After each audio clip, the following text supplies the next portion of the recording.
biashara inafia mikononi mwao, wamejikuta ile biashara haiendelei na wengine wamefilisika na mitaji yao ikapotea na mikopo ikawa mzigo kwa familia, kwa sababu walitaka kufanya biashara kubwa wakati akili yao ni ndogo. Mimi nahesabu kipawa ndicho kinachokupa akili.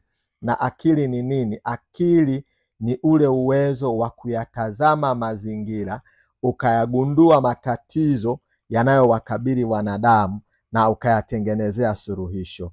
Uwezo wa kuona matatizo yaliyo katika jamii ya wanadamu na kuyatengenezea suluhisho, hiyo inakuwa akili. Lakini akili nzuri huwa inaletwa na kipawa. Unakuwa na akili ambayo ni zao la kipawa kilichoko ndani yako. Sasa akili inaweza ikawa ndogo na akili inaweza ikawa kubwa. Akili inapozaliwa inakuwa ni ndogo.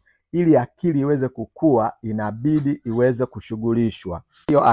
Lazima hiyo akili iweze kushughulishwa. Ikitumika mdogo mdogo inaongezeka mpaka inafika kilele chake. Na hapo panakuwa ndo kilele cha ile kipawa chako na ndo kilele cha akili yako. Nitazungumza masomo yanayofuata mambo mengine unaweza kuyafanya ili kipawa chako kiweze kuwa kikubwa na kifanye makubwa kulingana na vile ambavyo Mungu amekusudia. Lakini leo nasisitiza umuhimu wa kukitumia kipawa ili kiweze kukua, ili akili iweze kukua.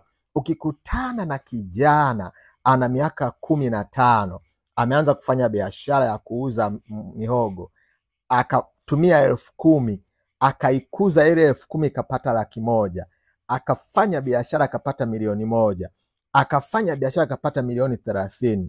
Akili ya huyu mtu aliyetengeneza 30,000,000 kutoka kwenye 10,000 haiwezi kulingana na akili ya huyu graduate ambaye amekopa 30,000,000 benki. Haiwezi hata kidogo kulingana naye. Na unajua kwamba huwezi kuwa na pesa inayozidi akili yako. Kama akili yako ni ya 10,000, utakaa na 10,000. Kama